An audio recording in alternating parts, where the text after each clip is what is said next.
Yang namanya masalah di dalam rumah tangga, obrolin. Jangan didiemin. Kenapa? Itu akan menjadi bom waktu. Setan gosok tuh hati kita. Setan masuk ke dalam pikiran nih. Kuping kita dibisikin terus. Oh, jangan dikasih maaf. Jangan, gak usah perlu minta maaf. Oh, jangan dimaafin. Itu pasti setan akan ikut campur.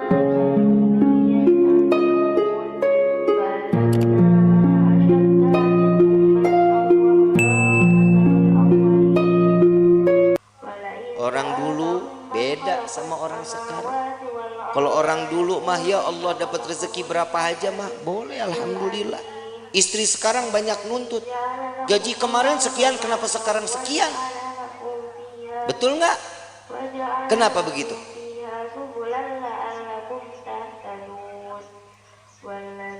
Urusan rezeki siapa yang kasih? Kenapa mintanya sama suami? Mintanya sama Allah, tapi doanya di samping suami. Ya Allah, berikan rezeki kami yang banyak lewat suami saya. Samping telinga ngomong kalau lagi tidur juga. Ya Allah, lipstik beak.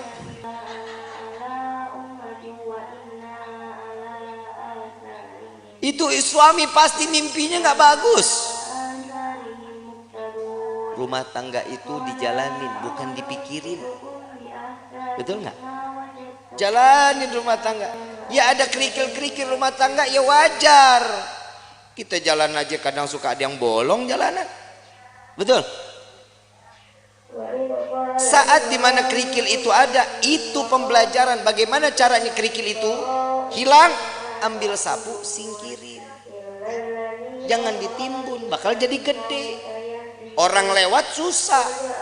Yang namanya rumah tangga itu jalanin. Jalanin semata karena apa? Karena Allah. Cari ridho, selamat, imannya juga dipakai. Yang namanya manusia itu ditegur lewat perkataan Allah. Takwanya yang diingetin. Kenapa? Karena pernikahan itu wajib dijalani dengan ketakwaan, dengan ibadah kepada Allah. Suami istri kalau jalan ibadah sama-sama di hadapan Allah dengan mencari keridhaan Allah, selamat rumah tangga kita, ibu bapak. Selamat. Ibu bikin kopi, ridho. Ya Allah, saya ingin bikinin kopi buat suami saya. Jangan dicampur sianida. Pahit.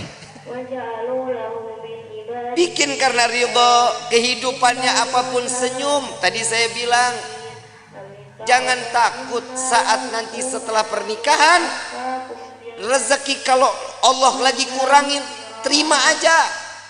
Ujiannya tuh di dalam hidup kita. Itu ujian pertama. Kadang ada pernah dengar nggak orang baru nikah 2 bulan 3 bulan cerai? Ada nggak? Ada. Kenapa? Karena tidak menerima hasil apa yang telah diberikan oleh Allah. Allah udah jamin di dalam Al-Quran, fa inna ma'al usri yusran, inna ma'al. Setiap kesulitan pasti ada kemudahan, ada jalan keluar.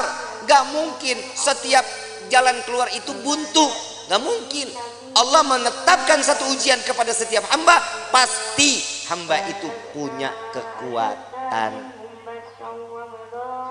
Allah gak jahat kayak kita. Kadang kita nyuruh orang seenak-enaknya, itu orang gak mampu juga kita harus wajibin.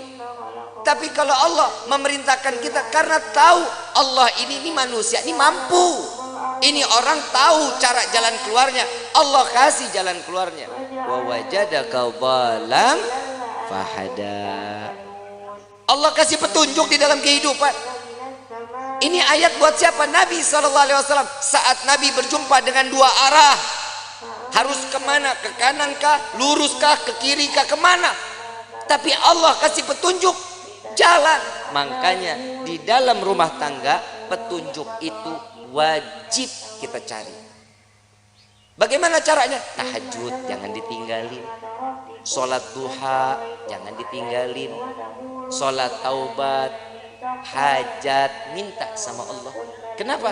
Saat seorang istri sujud, saat seorang suami sujud, ini akan mendapatkan pandangan kasih sayang oleh Allah, insya.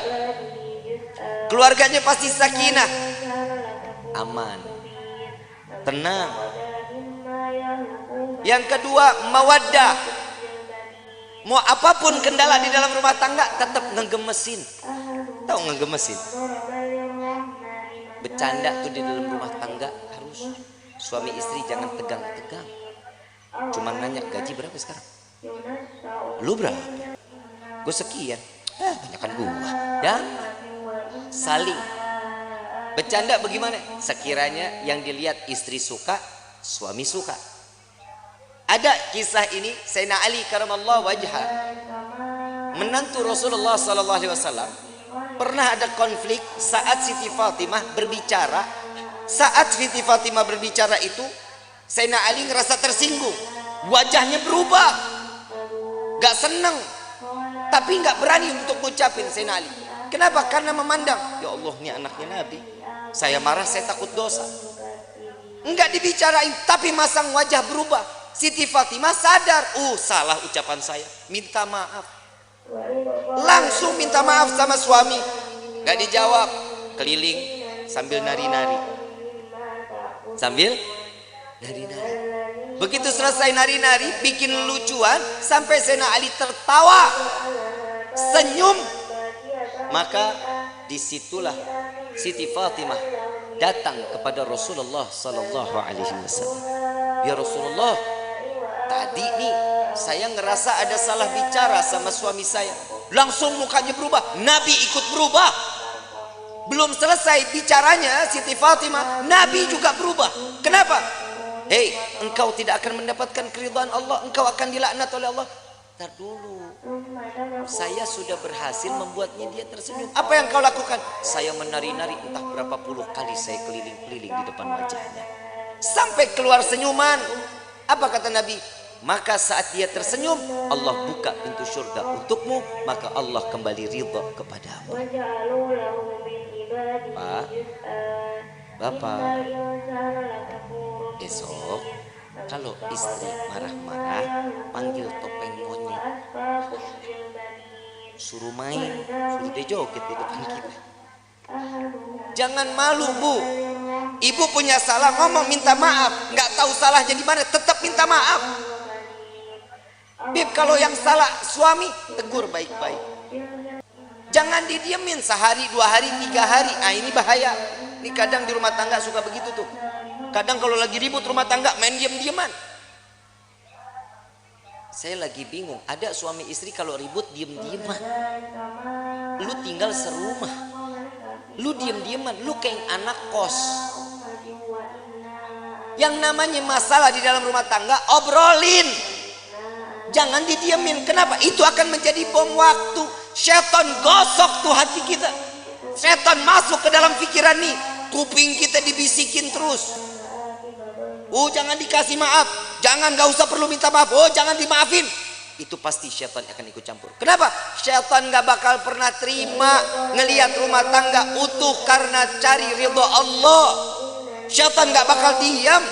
Siti Hawa, Nabi Adam, romantisnya setengah mati.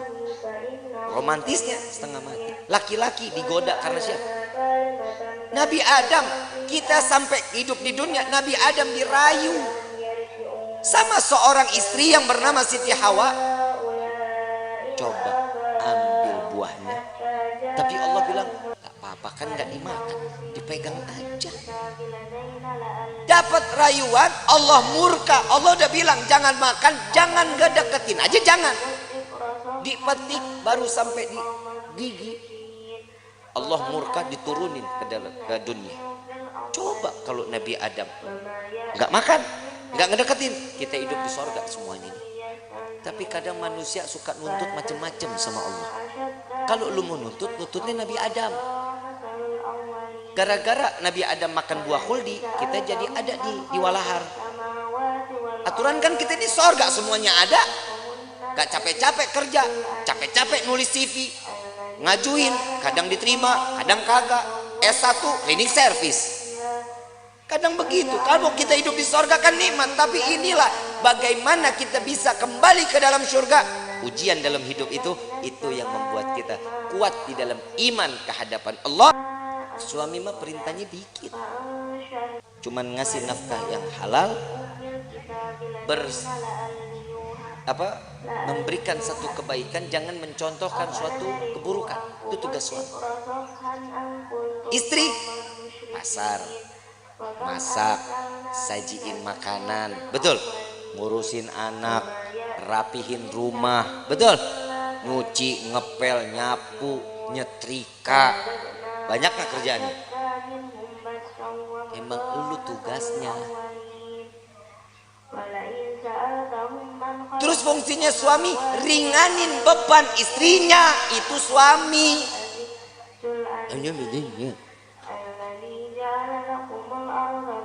Yang namanya suami kalau lagi istri nyuci, suami yang ngejemur.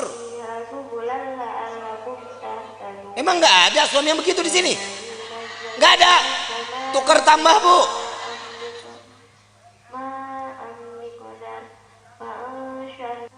Suami angkatin jemuran, istri yang nyetrika. Nggak ada. Suami yang ke pasar, istri yang masak. Nggak ada. Ya derita lu dah. Ngeringanin beban istri itu salah satu pahala untuk suami.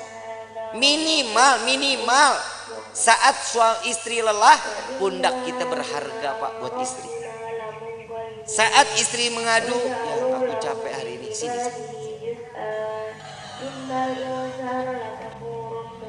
Gak ada yang begitu, gak ada.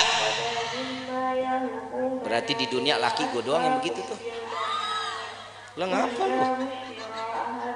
Lah bini-bini gua. Ini fungsinya mawaddah, saling manja, gemesin. Tuh tingkah laku yang begitu aja ibu pada teriak. Kenapa? Gemes banget begitu. Yang ketiga, warahmah. Hibur kehidupannya dengan kasih sayang. Pegangan tangan, rahmat. Allah turunin kasih sayangnya, rontok dosa kecilnya, pandangan-pandangan mata, cintanya makin tumbuh. Tapi Pak, jujur kita jadi suami banyak ngedoain istri, istri belum tentu doain kita, Pak. Lah emang benar, Pak. Boleh dipercaya mau enggak, Bapak ntar tidur pandangan-pandangan mata. Yang namanya suami ngelihat istri, pasti di dalam hatinya, ya Allah, istri saya capek dari pagi sampai gini hari, belum ngurusin saya, belum apa-apa, ya Allah, kesian. Jadiin semuanya capeknya, lelahnya jadi nilai ibadah di hadapanmu, ya Allah. Itu suami doanya. Kalau istri ngelihat kita, Pak, lagi tidur pandang-pandangan, ya elah, laki gue begini banget, mana mata belok, hidung pesek, hitam, hidup lagi. Tuh istri begitu. Tapi ingat, Pak, semua apa yang dilakukan oleh seorang istri contoh dari suaminya.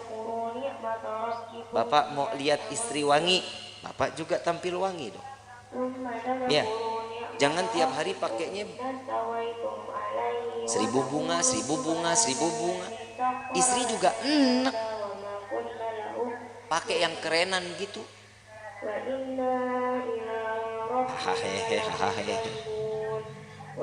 Betul kan, Bu? Tapi memang istri itu dituntut wajib wangi di depan suami. Lu mah kagak. Mana apek, bore mason, cap kampak, GPU, kan? Bu, jangan dulu dah, Mayang aja. Mayang, ini kan malam pertama nih, Yusuf, iya. Ini dalam hatinya, Habib udahan ke. Mayang, tampilnya sebagaimana pengantin baru terus sampai mati menjadi pengantin baru. Ya, minimal kalau tidur nggak males pakai bedak, pakai lipstik. Ya, Sup, ngomong. Yang aku paling suka deh ngelihat kamu kayak gini. Puji. Seorang istri itu paling seneng sup kalau dipuji. Yang hidung kamu tuh kayak baskom.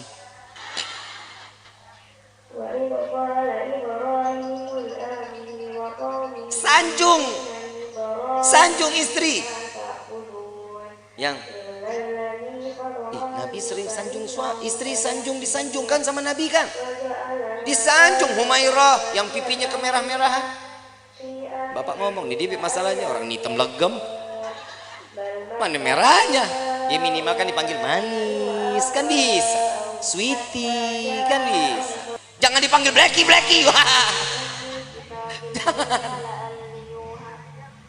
Karena kasih sayang itu timbul juga dari panggilan. Jujur, Pak, maaf, Bapak kalau dipanggil Sia gahar nggak? Kesel nggak? Dibilang manehna, kesel nggak?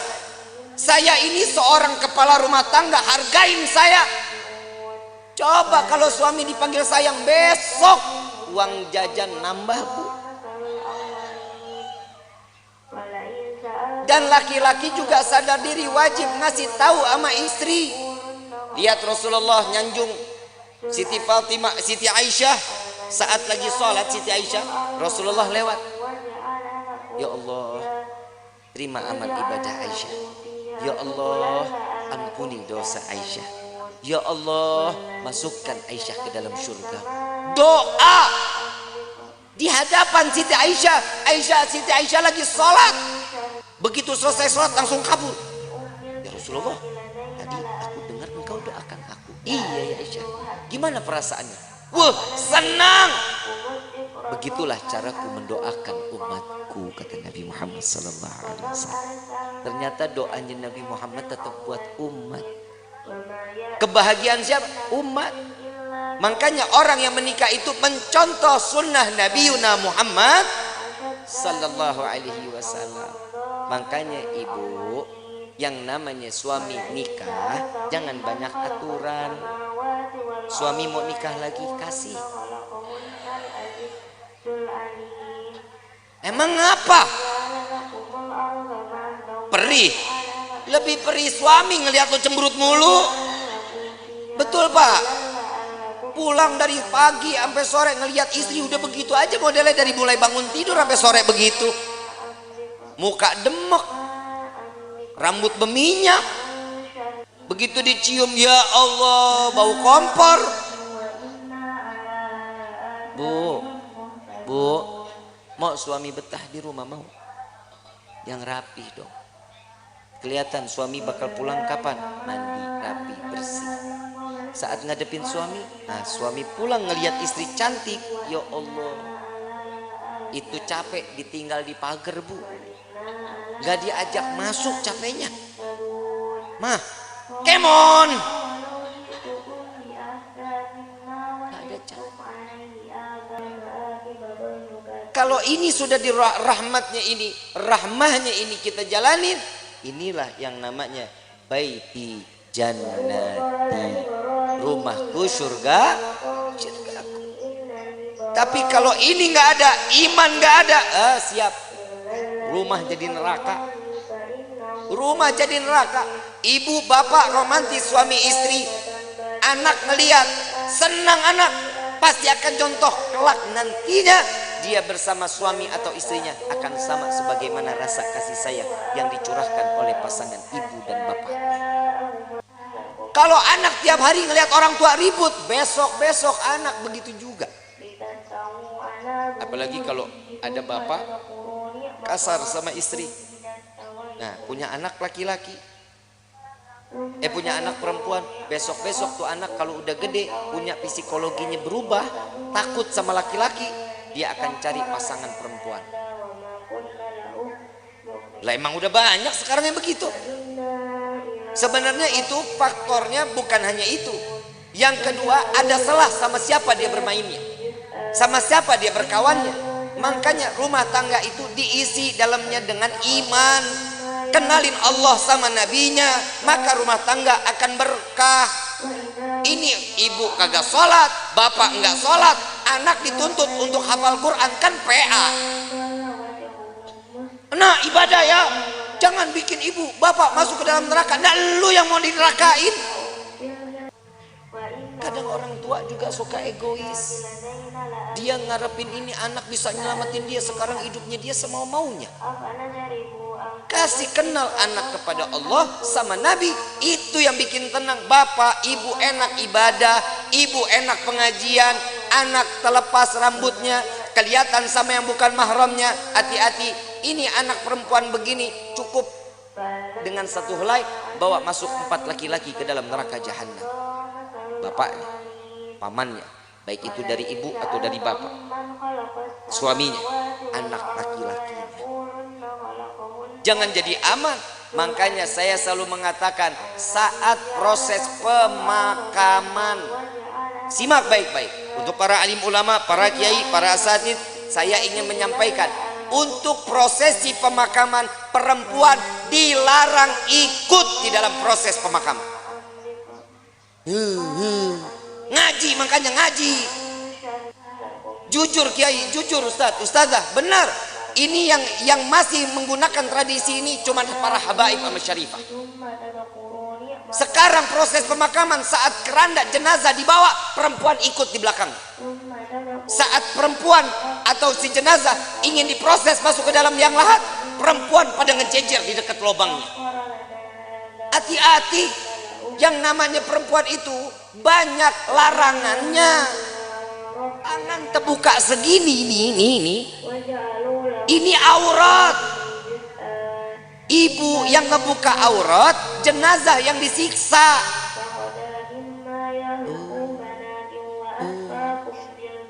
Ini tolong Pak diumumin. Pak Kepala Desa boleh bikin surat untuk setiap masjid sama musola.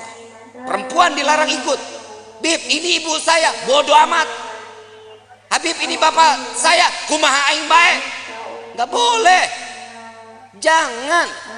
Kenapa? Ini akan menjadi satu siksaan. Selesai proses pemakaman, laki-laki keluar, perempuan mau silahkan mau ziarah, nggak dilarang. Tapi saat prosesnya jangan. Kenapa? Bikin repot. Belum nangis kayak orang gila. Bapak, ibu. Kalau suami yang meninggal nggak begitu nangisnya.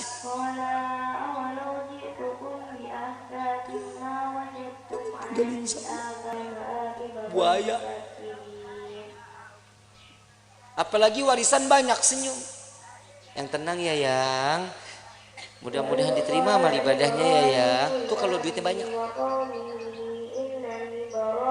Ada laki-laki lihat, ini siapa nih yang nangis-nangis ngegerung-gerung? Oh, ini istrinya. Jandanya boleh juga nih. Ajang jodoh di depan pemakaman. Hati-hati ya. Kiai, Ustadz, tolong ini diumumkan di setiap majlis-majlis taklim. Ya Bu ya. Ya Bu. Ibu sayang nggak sama jenazah? Mau dia saudara, mau dia adik, mau dia siapa, biarin. Yang urus biar orang yang mahramnya laki-laki. Emang ibu ikut gali kubur? Ibu ikut nguruk? Ibu ikut ngapain? Nontonin aja Habib. Emang perempuan tuh banyak keponya. Entar tuh dia di atas makam nanya, itu diapain? Tuh jenazah bisa jawab, kamu nanya.